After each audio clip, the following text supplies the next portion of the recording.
Welcome back to the Simplicity Diaries with me, Kim John Payne. Gosh, grateful that you could make it again. This week, we're going to be talking about choosing the right moment. As so many of us know well, all of us know really, that so much of working with kids is just like parental version of laying in wait, for that right moment. Just before we get started on that, a quick reminder, we have this discipline and guidance care professional seminar. It's just a couple of hours, 3 hours on Saturday, 3 hours on Sunday for care professionals who work to support kids and parents with issues around boundaries and around discipline, around guidance. And we run these trainings, this one particularly, we run this every year. So if you miss it, don't worry, it's coming up again, the year following, but we are gathering soon. Okay, so to the main theme of laying in wait for the right moment. One of the things that strikes me about this is that when we choose the right moment, you can almost sort of sense an opening in a child's heart. Other parents have described it to me as a sort of a temperature gets just right when it's just, you sense that time to go for it. This is the time to bring something up, and alternatively, this is the time not to. And yet, tuning into that voice inside us takes some doing.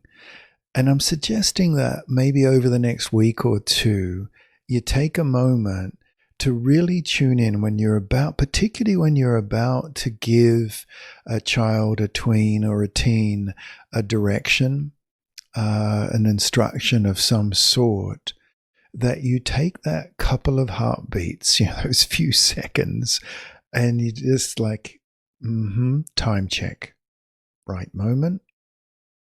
Yeah, it is.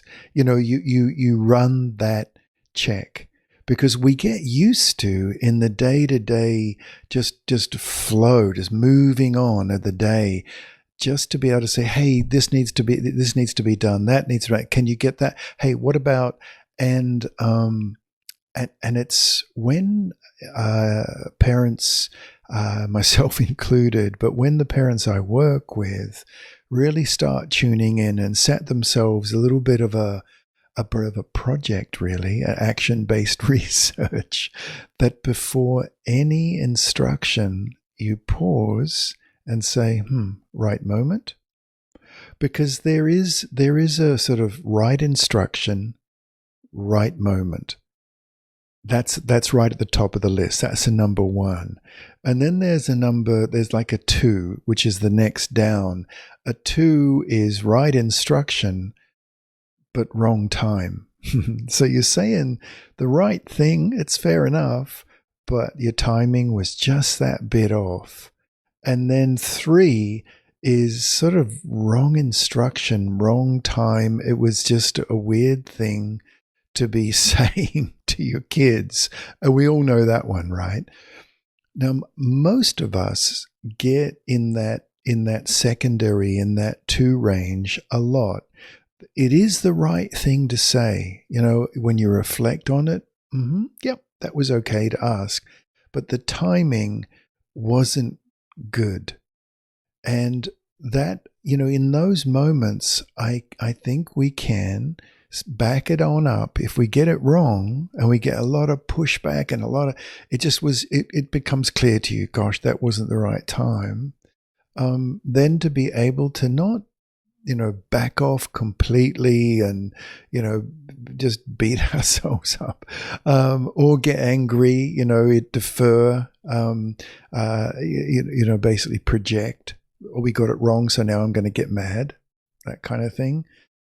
But to be able to say, whoa, hang on. Okay. Yeah. that wasn't a good time to ask you about that, Jacob. But you know what? We're going to just hit pause on that. We're just going to pause on it, and we'll come back to it later. Okay, when the timing is better. I don't think there's anything wrong with that at all. Just if you start tuning in to timing, the sort of the cadence of the day, and it doesn't quite go right, there's nothing wrong at all in saying, oh, that didn't go right. That wasn't the right time, was it? Now, some examples of not the right time. I mean, the most obvious one and the most spectacular one is when we're rushing to do something. You know, when we're rushing, like, okay, quickly, just tidy that up now. And you're trying to get out the door, the chances of that actually happening with any sort of great satisfaction are, well, they're relatively they're sort of minimal, aren't they? We all know that. I think we've all got to try and avoid giving those instructions, those directions, when we can't do this thing that I've talked about in earlier podcasts way back, when we can't do a 2 by 2 by 1. And what I mean by 2 by 2 by 1, and this is a really easy way to judge whether this is the right moment. If you've got time to put your 2 feet on the ground and not be moving, 2 feet on the ground, and they're not going anywhere else, they're growing roots. Right? 2 feet down, 2 feet away from your child. So you're not moving. You're not shouting an instruction from over the room or from upstairs or wherever. Again, the chances of that happening are relatively low. So 2 feet away, and then by one instruction, one thing, not a series of pretty good. It's okay. It's all got to get done. But if you're trying to get a child out the door, staying with this example, it's something like you need now to put your lunch in your backpack. That's what I want you to do now. Okay? And you're speaking a little more slowly. This kind of costs you about, I don't know, like 2 or 3 seconds. It doesn't take much longer to do this, but you've dropped your voice down a little bit into your lower chest and into your belly, and you're 2 feet away. You don't have to insist on eye contact or whatever, but you've paused, and then you give one instruction. You might get away with a little after you've put your lunch in your backpack. Then I'm going to be asking you something else, and that'll be to do with coats and such. But for now, all I want you to do is do that. No, just that. I want you to do that. We can even do it together, but this is what we're going to do. Now, if you don't have time to do that, and honestly, we don't, sometimes we just simply don't, then the timing is off. And it's sort of hard to say, but it's on us. If we are frantically saying, put your lunch in your backpack, and we didn't do that just a few minutes earlier when there was time, then I don't know that it's really a child's fault. Now, they could have been told then, and they didn't do it, right? But chances are we didn't do a 2 by 2 by 1, and it's still on us. Now, there are bigger examples of this, right? Where something more serious does need to be talked about. And again, it's got to do with timing, but here's a little bit of creating, like a little bit of creating the vessel before you pour the content in.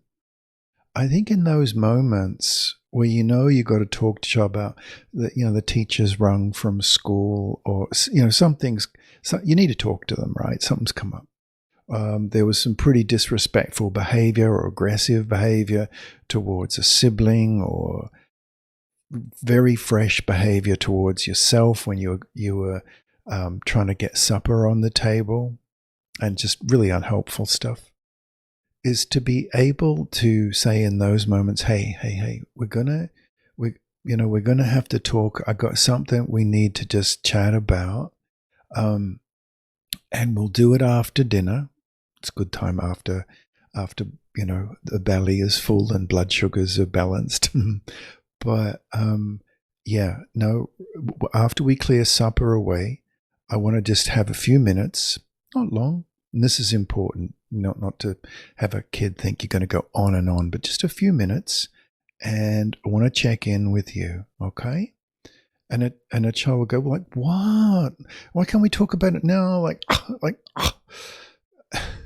all that sort of stuff. But I wouldn't get drawn in. I really wouldn't get drawn in to say, no. Right time, right place. In our family, we do it a lot. Right time, right place, right thing. That's the way we roll. That's what we do in our family. This would be the wrong time. Wrong time. No. After supper, I wanted to have a few minutes, and we're just going to touch on something and then move on. Not going to take long.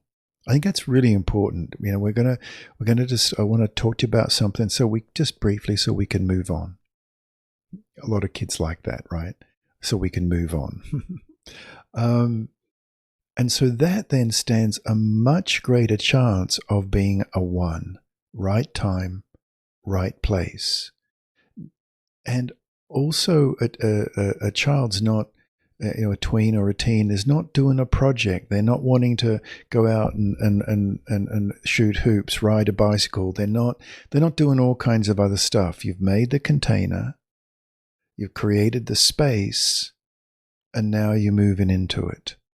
And that's that is a sort of a larger example of the lunch box in the backpack, right? That's one little example, a micro example.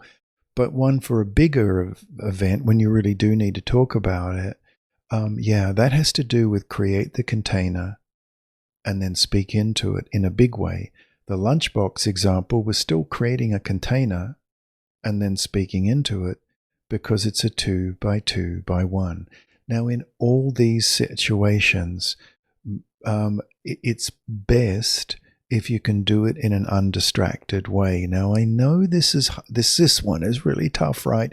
If you've got more than one kid at home, you've got 2 or 3, like how on earth do you do that? And it's a little bit of, for the big stuff, then you've really got to choose a moment where there's as least distraction as possible.